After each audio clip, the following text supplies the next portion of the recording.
Merci à tout le monde de vous joindre pour ce webinaire ce midi. Fait que je me présente, je suis Adrien Cazup, la personne à la coordination des projets en vieillissement actif chez Vivre en Ville. Donc, je vais être votre hôte aujourd'hui. Je vais faire la petite introduction euh, de ce webinaire, puis de mes collègues qui vont vous présenter tout le reste. Et je reviendrai avec vous pour la période de conclusion et introduire la période de questions avec nos deux panélistes. Je vais juste commencer avec quelques consignes d'usage. Donc, si à tout moment, durant le webinaire, vous avez une question ou un commentaire, on va vous inviter à nous les partager via l'outil de discussion Zoom, donc qui se situe en bas. Donc, notre équipe va le lire là, tout au long de la séance, puis me relayer directement des questions pour qu'on les adresse aux panélistes à la toute fin. C'est ça. Si jamais vous avez quelconque problème technique lié avec l'utilisation de la plateforme, vous pouvez nous écrire à l'adresse à événement@vivre-en-ville.org. Euh, c'est ça. Mon collègue Martin vient de vous mettre l'adresse dans le chat. Fait que, tout d'abord, pour commencer assez rapidement, donc Vivre en Ville est vraiment très heureuse de pouvoir vous accueillir aujourd'hui, puis de pouvoir vous présenter ce webinaire gratuitement. Donc, si vous aimez nos contenus, puis que vous souhaitez garder ce format accessible pour toutes et tous, nous vous invitons à faire un don. Donc, vous pouvez scanner le code QR à l'écran ou bien en vous rendant à l'adresse Internet qui va vous être fournie dans le chat. C'est vraiment un excellent moyen de contribuer à notre mission. Fait que tout de suite, je passe à la suite. Fait que pour aujourd'hui, notre webinaire, donc mobilité hivernale des personnes aînées, quand neige rime avec solitude, euh, nous avons la chance que ce soit présenté par mes deux collègues, Marianne Turcotte-Plamondon, qui est conseillère en équité territoriale et en vieillissement actif, ainsi que Victor Bouguin, qui est conseiller en mobilité et aménagement, puis qui travaille particulièrement sur les projets en vieillissement. C'est ça. Donc, je leur laisse la parole pour... Oh, pardon, excusez. Pardon. Juste avant, je vous présente ce qui va être introduit. On va vous présenter le projet euh, dans lequel s'inscrit les données qui vont vous être présentées. Ensuite, on va vous présenter les réalités hivernales du Québec pour ensuite introduire le portrait de la population aînée actuelle au Québec.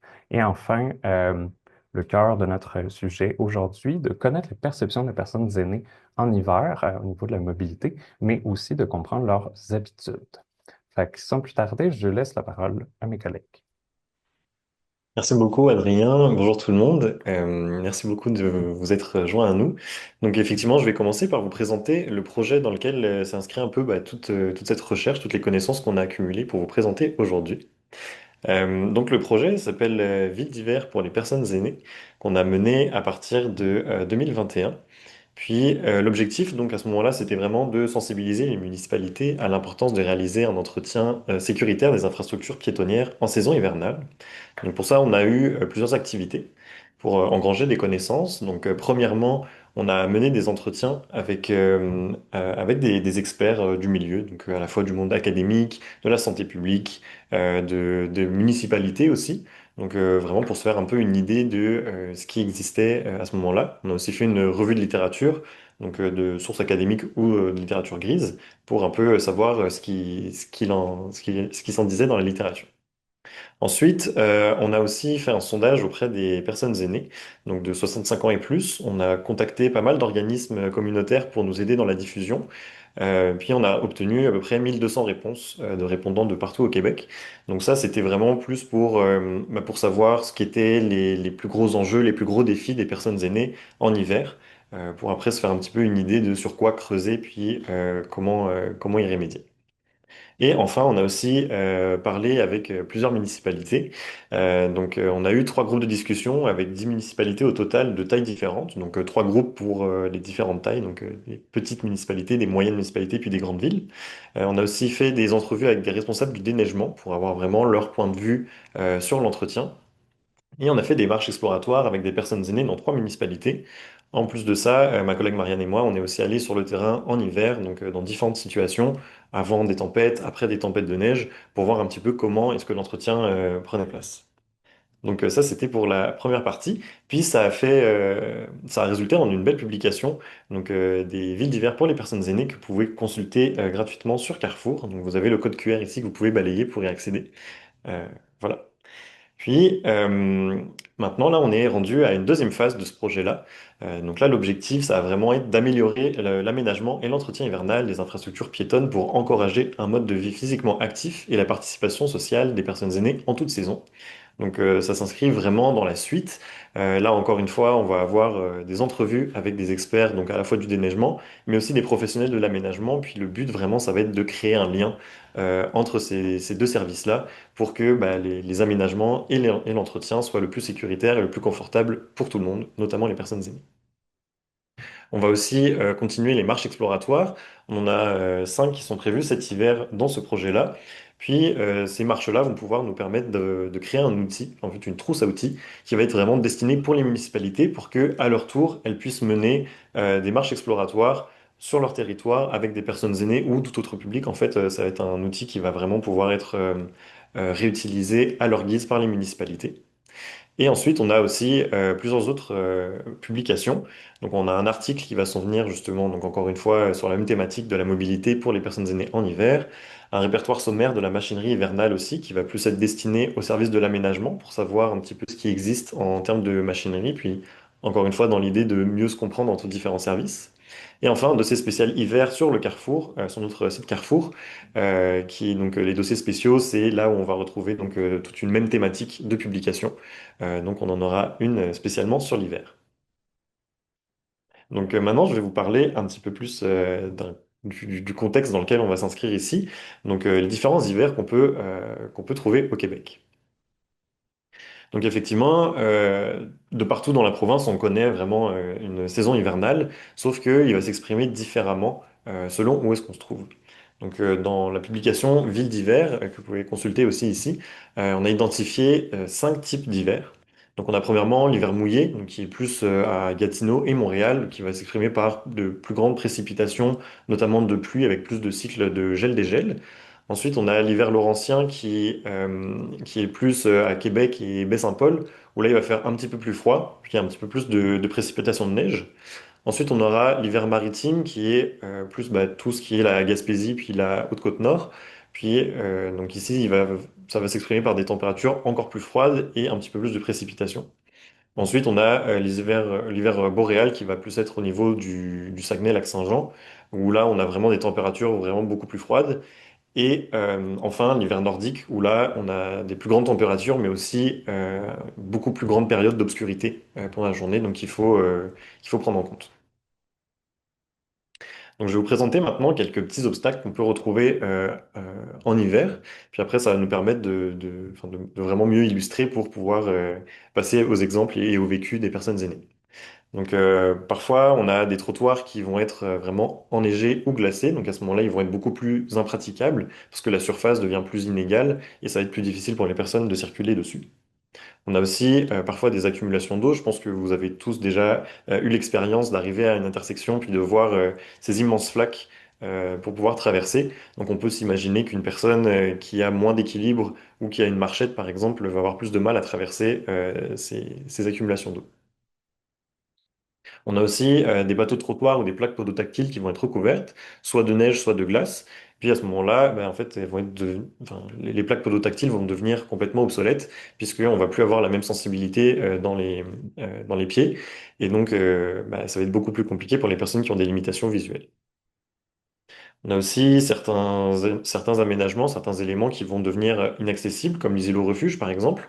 Donc ça, c'est vraiment un bon aménagement pendant l'été pour les personnes qui vont prendre plus de temps pour traverser une rue. Donc elles vont pouvoir faire une pause au milieu de leur traversée. Sauf que si elle est inaccessible parce qu'elle n'est pas bien entretenue, ça va complètement empêcher ce déplacement-là, puis ça va mettre en danger les personnes qui veulent traverser. On a aussi des amas de neige laissés par les véhicules de déneigement. Donc, comme on voit ici sur cette image, des gros blocs de neige qui sont laissés au milieu du chemin. Ça, c'est souvent dû justement à la planification du déneigement. Si on a plusieurs équipes, donc par exemple, on peut imaginer la municipalité qui fait un déneigement dans un sens, puis après un déneigeur privé qui passe dans l'autre sens, sans vraiment se coordonner. Ça peut amener à des choses comme ça. Donc, on va voir comment y remédier. Et enfin, certains éléments, donc des boutons d'appel de feu qui sont inaccessibles. Ça va vraiment poser des problèmes dans les municipalités où le cycle piéton n'arrive dans le cycle de feu uniquement quand on pèse sur le bouton. Mais s'il est inaccessible, bah, encore une fois, ça va arrêter le parcours ou alors on va se mettre en danger parce que on va devoir traverser sans avoir le cycle piéton. Donc la cause de ces obstacles, il y en a plusieurs. Premièrement, il y a au niveau de la météo et de la géographie, donc vraiment le contexte plus général. Ça peut être dû parfois au cycle de gel-dégel. Donc en plus, avec les changements climatiques qu'on connaît depuis ces dernières années, il y a de plus en plus de moments où la neige va fondre, ça va faire de l'eau, puis pendant la nuit, ça va regeler. Et donc ça va créer beaucoup plus de problèmes, notamment puisque la glace est beaucoup plus difficile à entretenir. Enfin, c'est plus difficile de la retirer que quand c'est seulement de la neige. Aussi, selon la quantité et le type de précipitation, donc selon où on se trouve au Québec, donc comme on a pu le voir, ça va être différent. Puis selon les municipalités et leurs moyens aussi, ça va être plus compliqué. Et enfin, le dernier point, la topographie. Donc effectivement, si déjà on a une accumulation de glace, puis qu'en plus on a une grosse pente, souvent déjà toute l'eau va s'accumuler en bas. Puis donc là, on va avoir beaucoup de glace, mais aussi dans la pente, donc tous les abrasifs, donc les graviers, et tout ça qui vont aider à mieux accrocher, vont souvent se retrouver en bas de la pente, et donc on va perdre justement cette accroche. Aussi, au niveau du déneigement, donc là, plus vraiment au niveau des travaux publics, on a quelques enjeux qui vont donc résulter dans certains obstacles. Déjà, on a un gros manque de main-d'œuvre dans ces services-là, notamment parce que c'est des postes qui sont assez peu attrayants, notamment au niveau des horaires qui sont très demandants. Il y a peu de prévisibilité parce que, bah, en fait, on commence le travail quand on a une grosse période de précipitation. C'est pas très clair, c'est pas les mêmes horaires tout le temps. Puis, il n'y a pas non plus de formation juste pour devenir déneigeur. Donc, il n'y a pas de bassin de formation où on peut aller chercher directement du recrutement. Donc, c'est assez difficile de recruter à ce moment-là.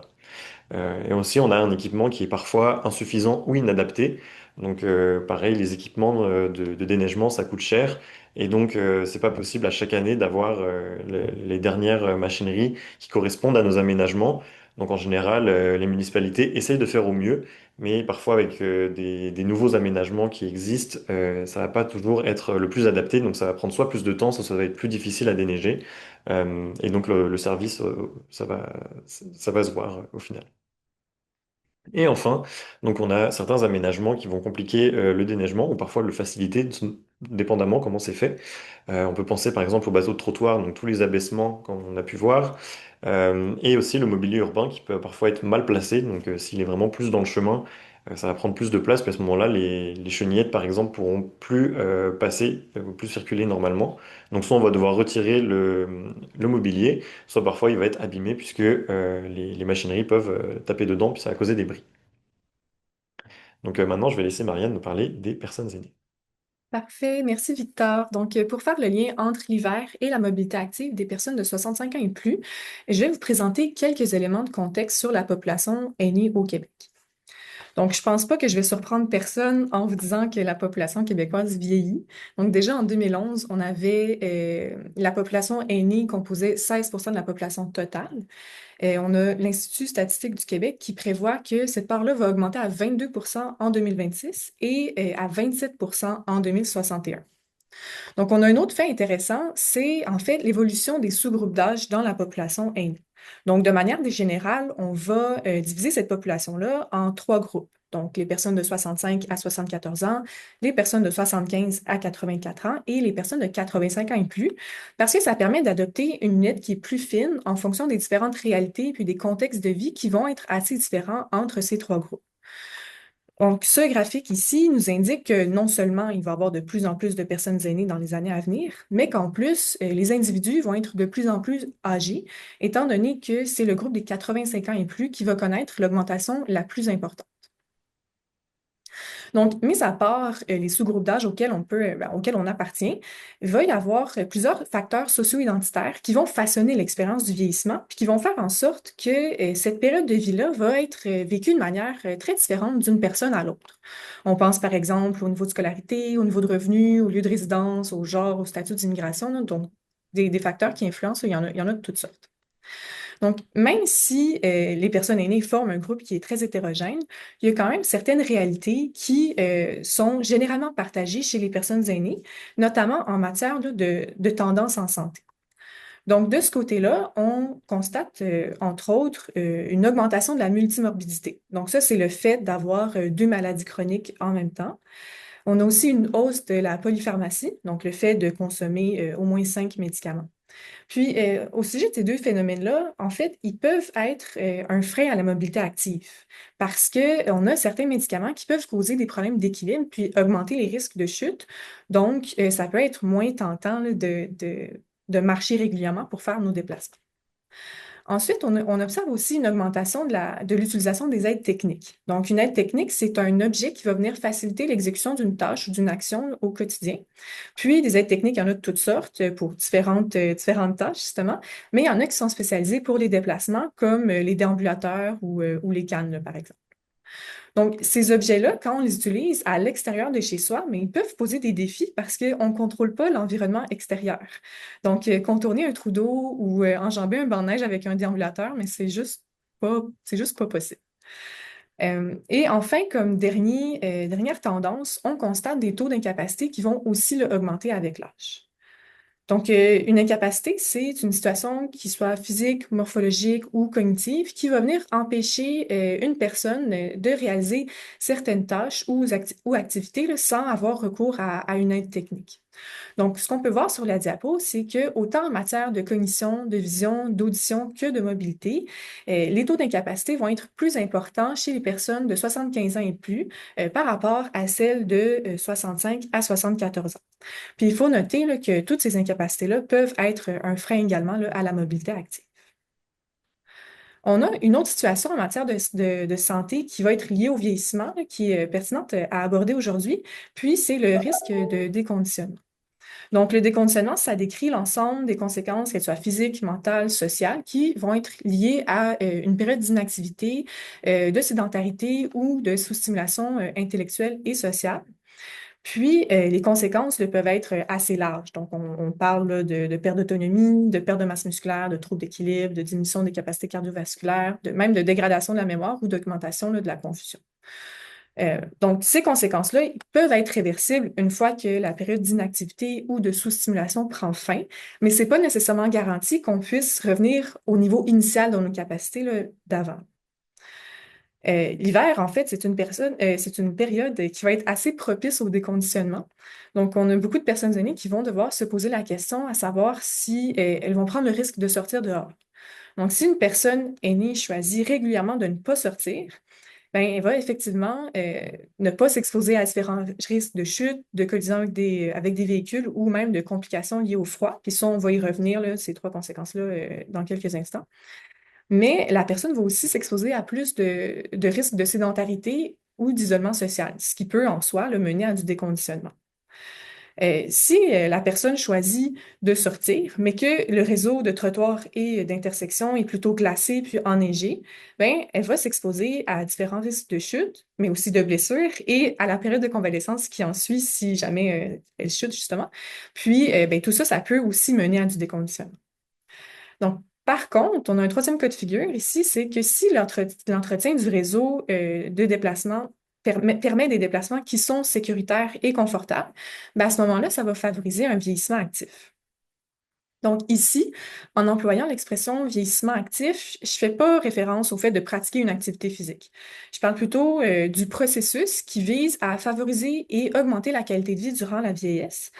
Et pour y arriver, on cherche à optimiser trois piliers. Donc, le premier pilier, c'est la participation, donc le fait de participer à des activités, qu'elles soient rémunérées ou non, qui vont contribuer autant à sa vie familiale ou communautaire, par exemple. Ensuite, le deuxième pilier, c'est la santé. Donc, ici, on ne s'intéresse pas à savoir si la personne a des maladies ou des incapacités. On cherche plutôt à faire en sorte qu'elle soit en mesure d'adopter des saines habitudes de vie. Puis le dernier pilier, c'est la sécurité. Donc ici, on va se concentrer là, sur la protection puis le respect de la dignité des personnes. Donc finalement, le vieillissement actif, ça ratisse assez large et on a donc beaucoup de facteurs qui vont jouer un rôle là, sur ce processus-là. On a certains facteurs qui vont être plutôt liés au comportement des individus, donc les habiletés ou la présence de certains préjugés. On a d'autres facteurs qui vont être liés à la collectivité, donc l'aménagement urbain ou même la présence ou l'absence de transport public. Et enfin, on a le dernier niveau de facteurs, c'est ceux qui sont plutôt liés aux politiques puis aux programmes, comme des politiques de lutte contre la pauvreté ou encore là, l'aménagement du territoire puis l'urbanisation. Donc, ce qu'il faut retenir de ce portrait du vieillissement, c'est que le vieillissement, en fait, c'est une période de vie qui vient avec différentes réalités puis besoins particuliers et qui vont devenir de plus en plus importants là, dans les prochaines années en raison du vieillissement de la population. Puis, il faut garder en tête là, que l'entretien hivernal des infrastructures de déplacement actif, ben, ça va jouer sur le vieillissement actif. Là-dessus, Victor, je te recède la parole. Merci Marianne.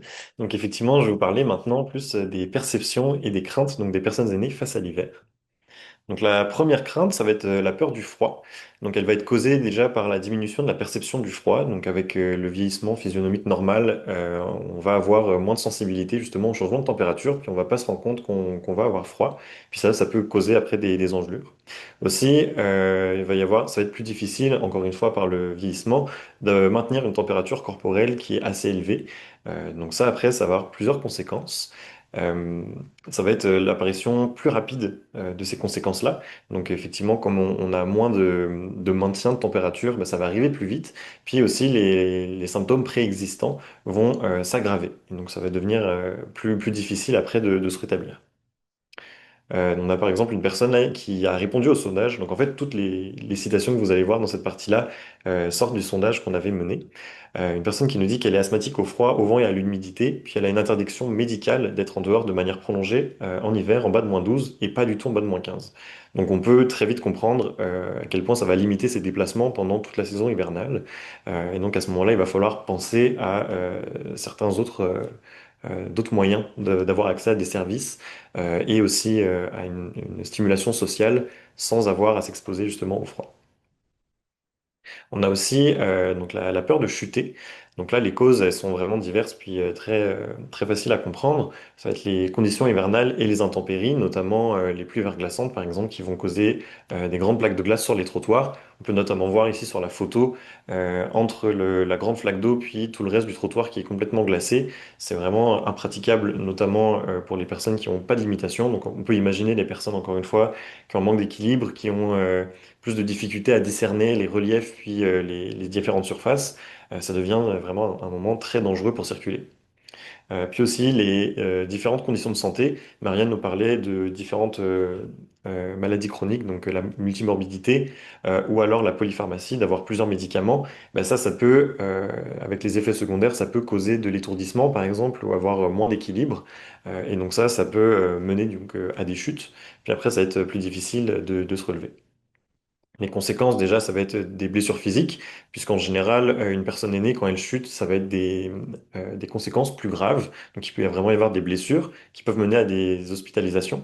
Ça peut créer après de l'anxiété. Donc, si jamais on tombe, bah, après, on va être plus anxieux de sortir, puis de tomber à nouveau, ou alors juste la crainte de tomber une première fois, puis de terminer à l'hôpital, ça va nous pousser à moins sortir. Donc, ça va vraiment créer du stress. Et comme Marianne a pu le mentionner aussi, du déconditionnement, donc qui va mener à de la sédentarité et de la perte d'autonomie. Donc juste pour vous faire un petit rappel de données comme ça, on voit que il y a 18% des personnes aînées qui tombent, enfin, qui sont tombées à cause de la surface glacée ou de la neige. Donc c'est assez important quand même sur toutes les personnes qui sont tombées. Il y en a quand même 18% à cause de ces conditions hivernales. Puis d'autres 43%, c'était d'autres surfaces. Mais donc on voit quand même que l'état du sol est vraiment important à prendre en compte pour éviter justement ces chutes-là. Ensuite, on a une autre peur, ça va être la peur de se faire frapper. Donc déjà parce qu'il y a une visibilité qui est réduite. Donc effectivement en hiver le contraste est beaucoup moins important puisqu'il y a un petit peu tout qui est dans les teintes de blanc et de gris. Puis il y a aussi l'obscurité qui est de plus en plus présente. Donc il va faire nuit beaucoup plus longtemps. Donc on va moins se voir. Mais il y a aussi une cohabitation un peu plus particulière qui existe en hiver, notamment sur les trottoirs. C'est la cohabitation avec les véhicules de déneigement.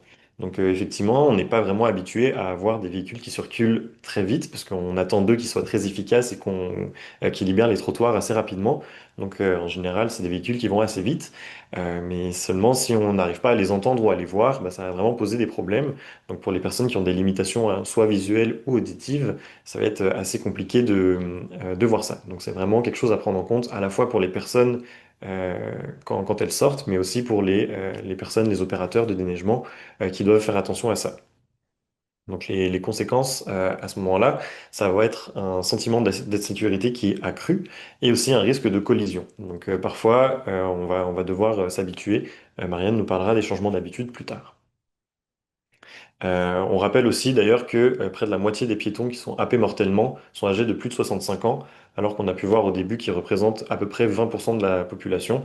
Donc c'est vraiment une surreprésentation de ces personnes-là dans les données de piétons happés mortellement. On a ensuite la peur de ne croiser personne. Donc ça va être un petit peu lié à la peur de chuter dans un certain point, on va y revenir. Donc c'est souvent qu'il y a moins d'autres personnes en hiver, soit parce que bah, les personnes vont plus rester chez elles, ou alors elles vont plus avoir recours à l'utilisation de la voiture. Donc à ce moment-là, sur les trottoirs, on va avoir moins de personnes. Ça va causer un sentiment d'insécurité, mais aussi si la personne tombe, bah, parfois elle va pas pouvoir se relever toute seule. Donc à ce moment-là, bah, son seul moyen d'avoir de l'aide, ça va être d'appeler le 911.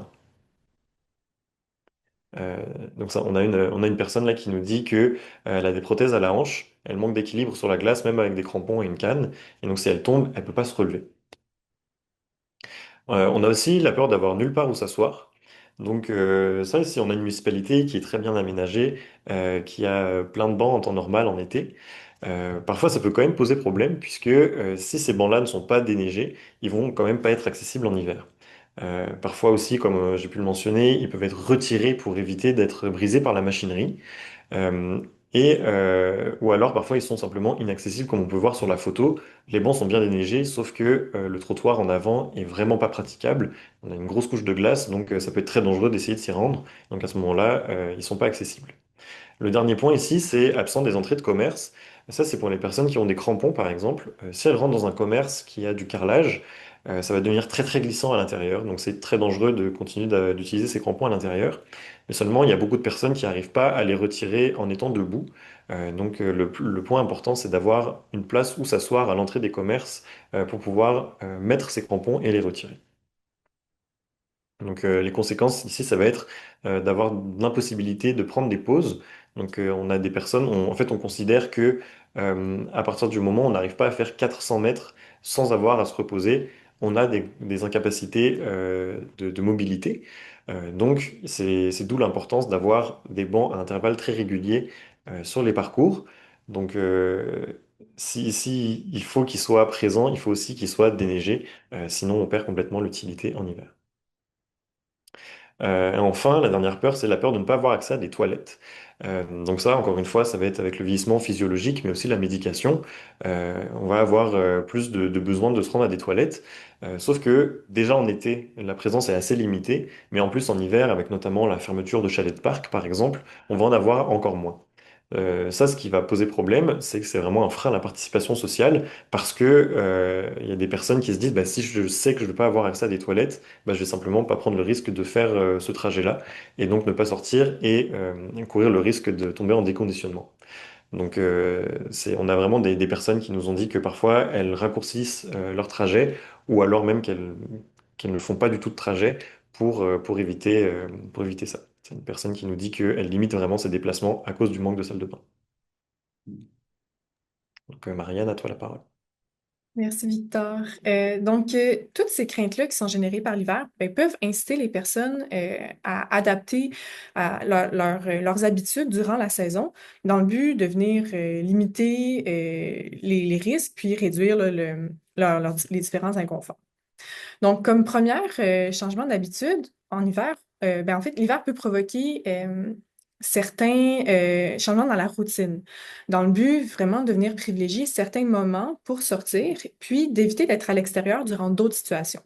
Par exemple, on a des personnes qui vont tenter de sortir seulement durant les périodes de clarté ou seulement une fois que l'entretien du réseau va avoir complété. On peut aussi chercher à éviter d'être à l'extérieur durant des précipitations ou des intempéries, comme ce répondant qui, pour lui, il n'hésite pas en fait à annuler certaines sorties quand il juge là, que les conditions sont trop risquées. Ensuite, les changements d'habitude peuvent aussi concerner les destinations puis le nombre de sorties. Donc, on a observé qu'il y a une certaine réorganisation du quotidien, juste par le fait de privilégier la fréquentation de certains lieux qui vont être plus proches du domicile ou même là, par l'arrêt de certaines activités durant la saison. Mais ça peut mener à des conséquences comme plus d'isolement ou plus de sédentarité. Ensuite, on observe aussi des changements au niveau des modes de déplacement qui vont principalement s'articuler au profit de la voiture. Donc, comme ce répondant qui, pour lui, il préfère prendre son véhicule que de marcher dans le but là, de réduire les risques de tomber. Par contre, pour être en mesure de faire ça, il faut soit avoir une voiture ou bien là, avoir accès à quelqu'un qui puisse nous reconduire, ce qui est pas le cas pour tout le monde. Puis finalement, en hiver, on voit parfois des personnes qui vont marcher dans la rue plutôt que d'utiliser les trottoirs. Donc, quand la rue est ou semble mieux d'énergie que les trottoirs, mais ça peut être moins fatigant là, de marcher dans la rue, justement. Mais puis aussi, ça peut être d'autant plus tentant de le faire quand on a beaucoup d'abaissement de trottoirs. Donc, comme Victor en a parlé tantôt, c'est des endroits qui peuvent être infranchissables ou vraiment augmenter les risques de tomber. Par contre, marcher dans la rue, mais ça implique quand même l'augmentation des risques de collision avec des voitures.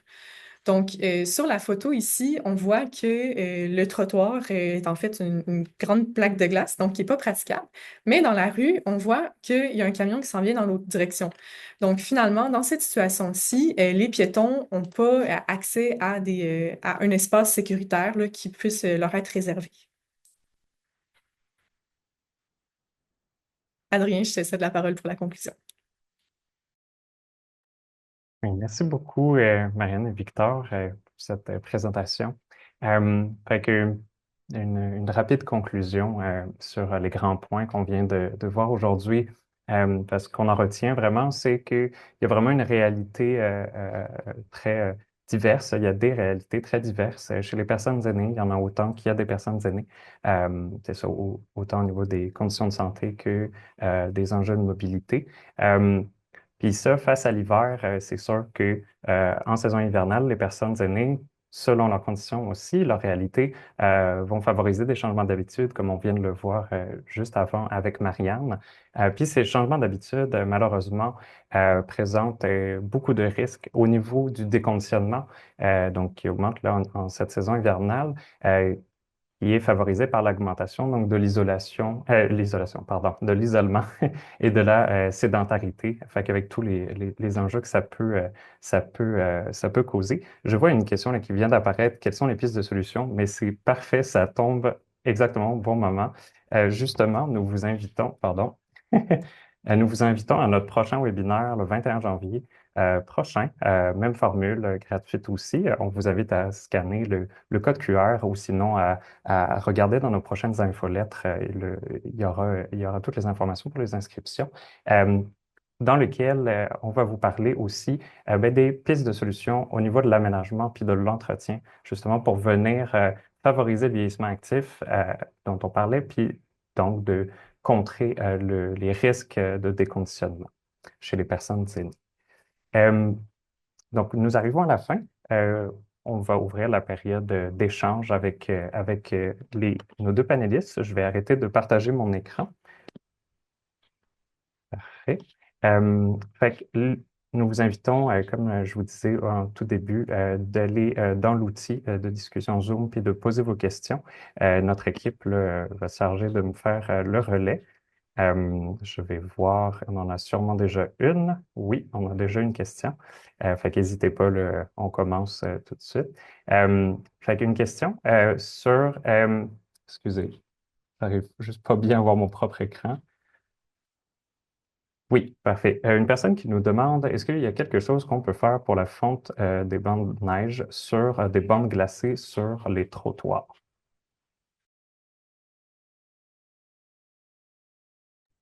Oui, je peux y aller. Je suis pas sûr de bien saisir de quelle bande de neige on parle.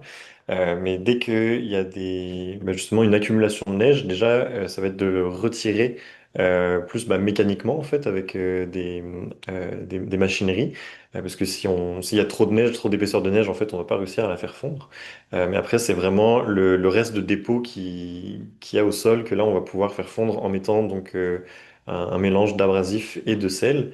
Il y a aussi plusieurs municipalités qui essayent de ne pas avoir recours au sel sur certaines voies. Mais là encore, sur les trottoirs, c'est quand même plus facile pour faire fondre la neige, ça va être le plus simple. Mais sinon, si c'est vraiment un banc de neige, le plus simple, c'est vraiment le retrait mécanique. Je sais pas si tu voulais ajouter quelque chose, Marianne. Non, ça fait le tour de la réponse. Parfait. J'espère qu'on a bien répondu à la question. Oui, pour la personne qui a posé cette question, n'hésitez pas là, à revenir dans le chat puis à continuer ça.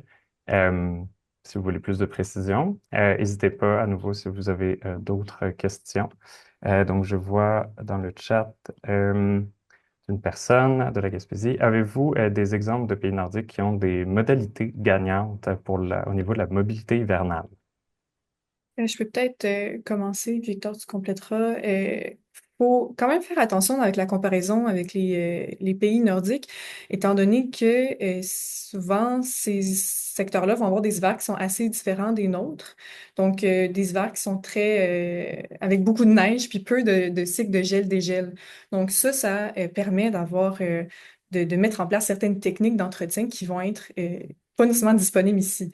Donc, il y a quand même certains endroits au Saguenay, puis vers Rouyn-Noranda, qui, eux, ont des conditions de neige plus importantes là, que dans le sud du Québec, où justement, on peut travailler la neige un peu différemment, utiliser moins de fondants, moins d'abrasifs, et plus ça, venir travailler mécaniquement la neige. Donc, le mieux, ça serait plutôt de venir s'inspirer des techniques qui existent au Québec, plutôt que d'aller chercher dans d'autres endroits qui, finalement, sont des conditions assez différentes. Tâche que tu voulais compléter. Tout à fait, aussi en fait c'est ça, au Québec on a déjà une bonne expertise, puis ça va être notamment dans un bon entretien. Si effectivement on arrive à avoir un entretien assez sécuritaire et satisfaisant sur les trottoirs et aussi sur les pistes cyclables, en fait on va pouvoir continuer d'avoir de la mobilité hivernale assez longtemps. Puis encore une fois, il faut que les aménagements soient là. Si on n'a pas de trottoir, on va avoir des personnes qui marchent dans la rue. Puis avec donc, ce qu'a pu dire Marianne, ça va être plus dangereux. Puis en plus, comme on a déjà la neige qui va être sur les accotements, on va avoir moins de largeur, donc on va être encore plus proche des véhicules. Donc c'est ça, il faut vraiment que l'aménagement déjà de base soit confortable et qu'il soit bien déneigé. Puis à ce moment-là, la mobilité hivernale devrait pouvoir continuer sans problème. Parfait, merci à vous deux. Puis je rajouterais aussi, n'hésitez pas en tout cas, selon qui suit le webinaire, mais en tout cas, au sein des villes, d'encourager les personnes des travaux publics à se parler ou à contacter d'autres personnes des travaux publics de d'autres municipalités ou de villes pour favoriser cet échange de bonnes pratiques aussi. Je reviens sur la question qui avait été posée précédemment sur les bancs de neige, la fonte des bancs de neige. La personne vient de préciser qu'il s'agit de bancs de neige sur la propriété privée, donc qui font puis qui ruissellent vers le trottoir. Fait que pour rappeler la question initiale, c'était est-ce qu'il y a quelque chose à faire par rapport à la fonte de ces bancs de neige là précis? Est-ce que vous vouliez rajouter quelque chose là-dessus, Marianne ou Victor? Je veux y aller. À ce niveau-là, c'est sûr que juste dans la conception du trottoir lui-même, donc le fait que souvent il va y avoir une pente, une légère pente entre le terrain privé vers la rue, mais ça va favoriser justement le ruissellement de l'eau et donc la formation de glace là, quand on a des journées plus froides.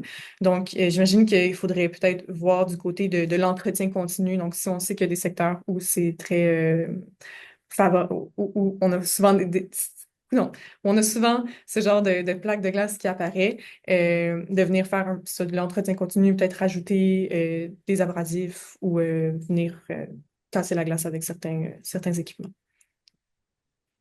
Exactement, parce que parfois les fondants vont pas être suffisants. Par exemple, le sel en dessous de -15 degrés, par exemple, il est plus efficace. Donc effectivement, comme disait Marianne, il va falloir avoir recours à des machineries plus spécifiques pour briser la glace et pouvoir la retirer après. Absolument, merci. Une autre question.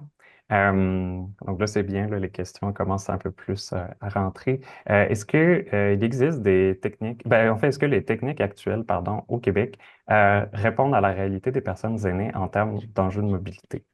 Qu'est-ce que vous avez à nous répondre Je là, peux me dessus? lancer, puis tu compléteras, Marianne. Ça dépend des municipalités, puisque c'est ça, en fonction des moyens, bah, soit financiers, puis aussi des ressources humaines. Il y a certaines municipalités qui vont pouvoir avoir un entretien vraiment super sur leur trottoir, parce qu'ils vont avoir les bonnes machines pour passer aux bons endroits sur leurs aménagements, de la bonne largeur, etc. Mais d'autres municipalités vont pas avoir justement ces machineries-là.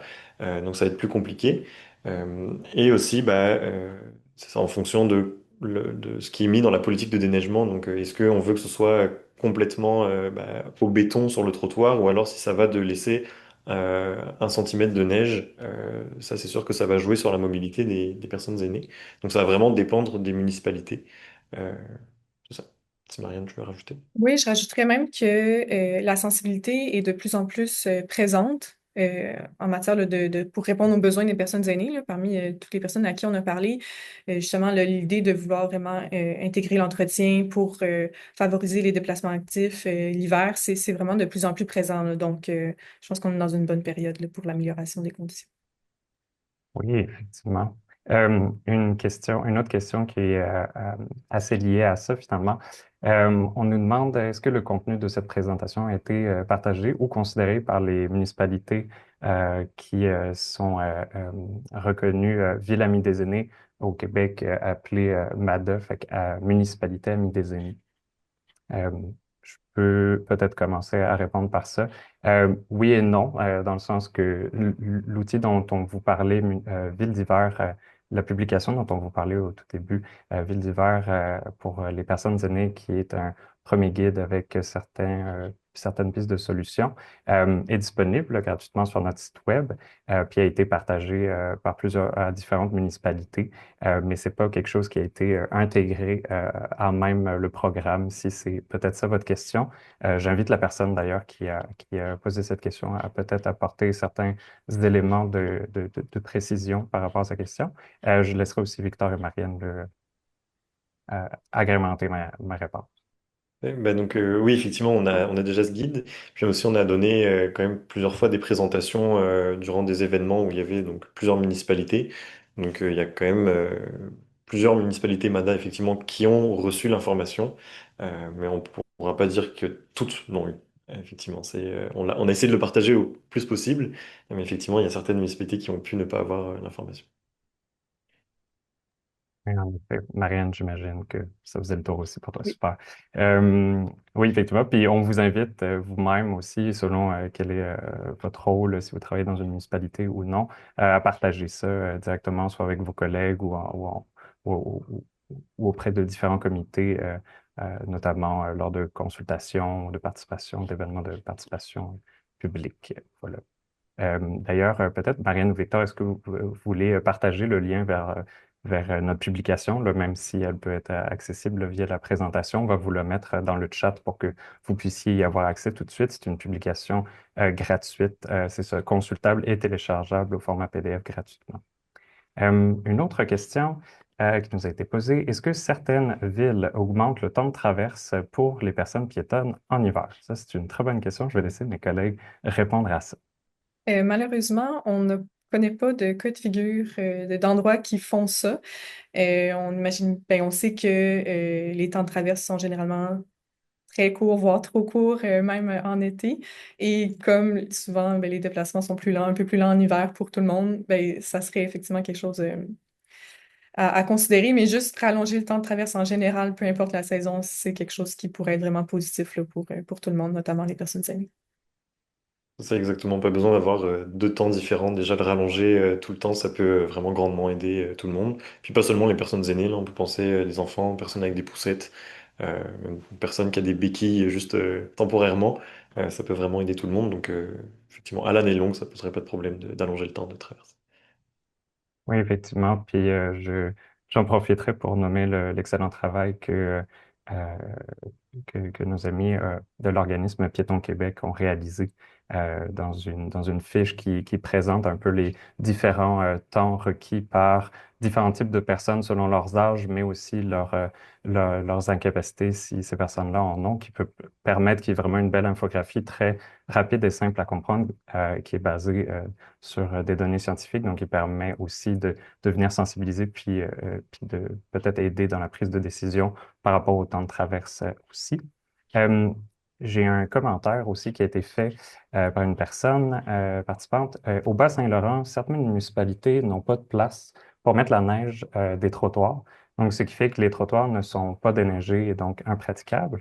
Marianne, Victor, savez-vous si, ben, qu'est-ce que, s'il y a certaines pistes à ce niveau-là?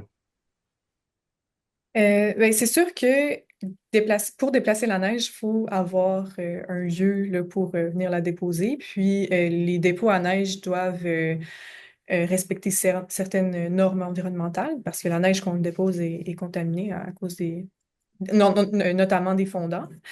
Euh, Quand on a des enjeux d'espace, on peut, dans certains cas, peut-être venir envisager de déneiger seulement un trottoir sur deux, mais il y a certains endroits où c'est vraiment important que les trottoirs soient déneigés, notamment les rues commerciales ou toutes les zones, là, les pôles de destination.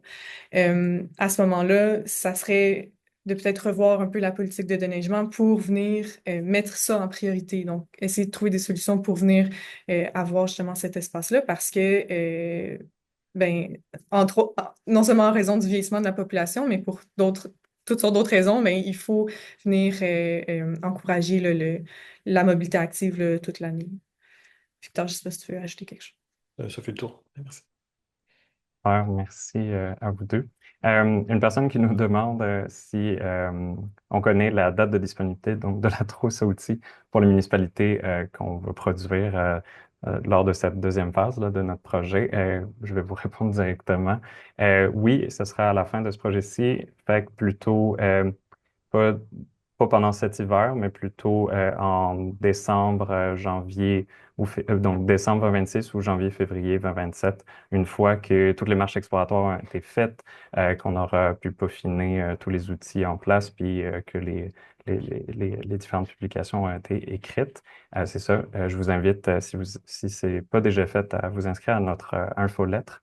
Euh, c'est ça, ça vous permettra de suivre aussi euh, on l'aura publié, évidemment, on va faire aussi un suivi au niveau des réseaux sociaux, puis ce genre de choses. Voilà, fait que merci pour cette question. Je regarde si on n'en a pas d'autres. Ça ne sera pas très long. Je vois juste le point amené par Bara Fillon qui parle des neiges, des feuilles mortes, pardon. Donc effectivement, c'est important d'avoir un entretien donc, toute l'année et notamment avant la saison hivernale aussi, là, d'apporter une attention particulière d'enlever les feuilles mortes. Parce que effectivement, si déjà on a une toute petite pellicule de neige, on va pas voir en dessous qu'il y a des feuilles, puis ça peut être très glissant. Mais aussi, un des gros problèmes, c'est qu'elles peuvent s'accumuler vers les puisards, donc là où l'eau s'évacue pour aller dans les égouts. Puis donc si ça bouche ici, bah, ça va créer après des immenses plaques de glace. Et donc ça va devenir excessivement glissant. Donc c'est ça, bien penser à enlever toutes les feuilles, puis tout ce qui peut boucher justement les évacuations d'eau pour pas avoir de regel après à ces endroits-là.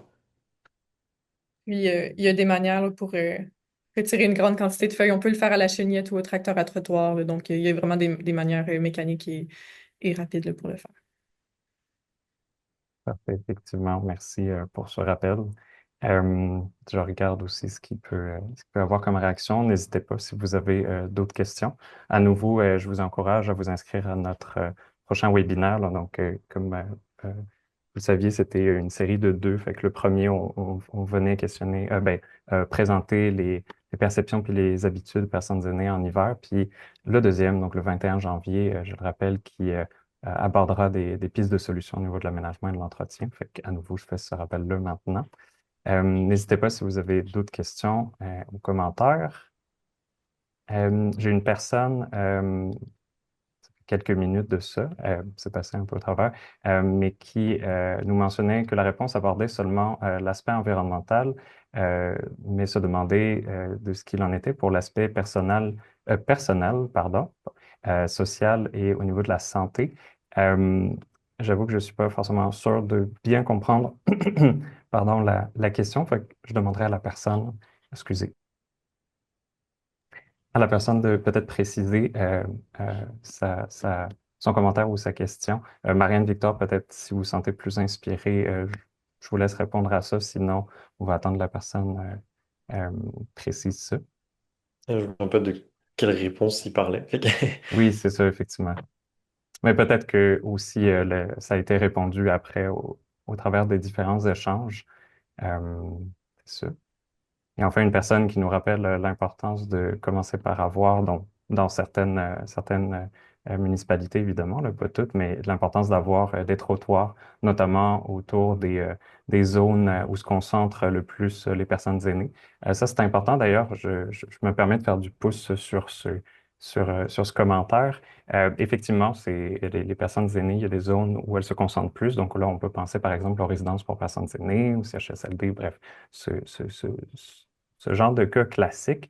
Mais ce qui est important de se rappeler, c'est qu'avant 75 ans, les personnes aînées à 98% restent chez elles encore. Fait qu'il y a une très forte proportion de personnes aînées sur l'entièreté du territoire. C'est sûr qu'après, pardon, jusqu'à 74 ans, à 75 ans et plus, là, effectivement, la proportion change. J'ai plus les chiffres exacts en tête, mais ça reste qu'il y a une majorité de personnes qui restent encore chez elles. Fait que effectivement, c'est très important d'avoir des trottoirs, des espaces sécuritaires et confortables autour des zones où se concentrent le plus les personnes aînées, mais également, en fait, sur l'entièreté du reste du territoire de la ville ou de la municipalité, bref, euh, du territoire sur lequel on se trouve, parce que les personnes aînées, à nouveau, euh, vivent sur l'ensemble du territoire, puis pour beaucoup d'entre eux et d'entre elles, tout au long de leur vie.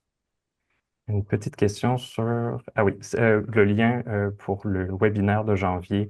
euh, Si on peut mettre le lien pour le webinaire de janvier dans le chat, fait que je fais un appel à l'équipe là, Il a pour déjà été pouvoir le faire. Ah, partagé il a déjà par été partagé, Marie-France Roy. super. Merci beaucoup, C'est Marie-France. parfait. Ah oui, merci Marie-France. Alors c'est pour ça, je voyais un lien, mais je ne savais, vu que c'était pas de notre équipe, je me demandais.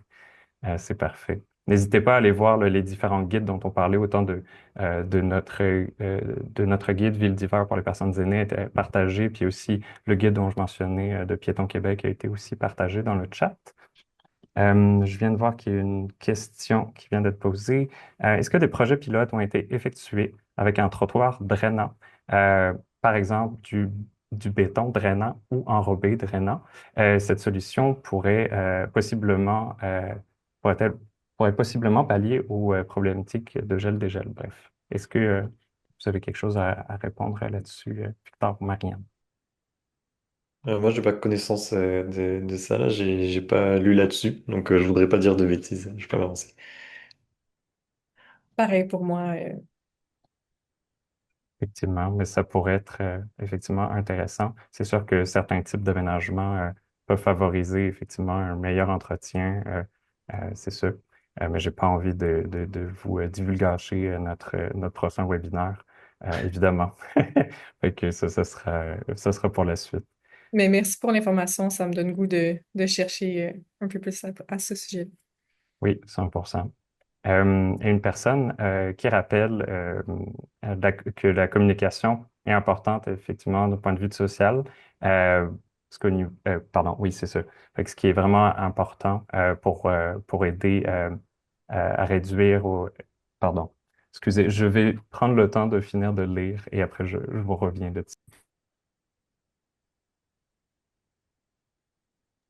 Oui, fait que la communication est importante, effectivement. Ça, je suis très d'accord.